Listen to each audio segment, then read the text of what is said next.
मंत्रिमंडळात अपराधी समज देऊन सोडून दिले जातात असं सामनात म्हटलंय। फडणवीस ऍक्ट 2025 राज्यात लोकप्रिय आहे असं सामनात म्हटलं गेलंय। याच कायद्याच्या प्रेमात पडून अनेक घोटाळेबाज भाजपमध्ये जात आहेत असं सुद्धा सामनाच्या अग्रलेखातून म्हटलंय आणि मुख्यमंत्री फडणवीसांसह भाजपवर टीका करण्यात आली। समज देऊन सोडा या कायद्यानं महाराष्ट्राची समज आणि उमज बधीर झाली। पोटासाठी पाव भाकरी चोरली म्हणून लोक तुरुंगात जातात, पण मंत्रिमंडळात अपराधी समज देऊन सोडून दिले जातात।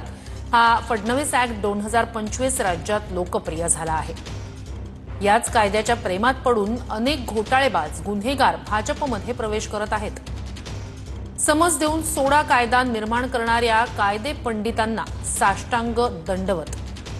मंत्रिमंडळात शातीर अपराधी भरलेत, त्यांच्यावर कठोर कारवाई न करता समज देऊन सुटका करण्याचं धोरण फडणवीसांनी स्वीकारलंय।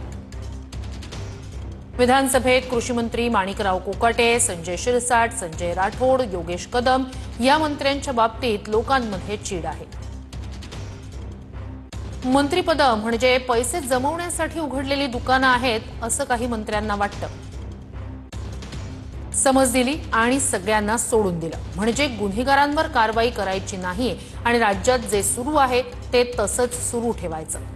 याच कायद्याचा लाभ आता छोटा शकील, दाऊद इब्राहिम, अबू सालेम, नीरव मोदी वगैरेंना मिळेल काय असा सवाल सुद्धा सामनातून विचारला गेलाय।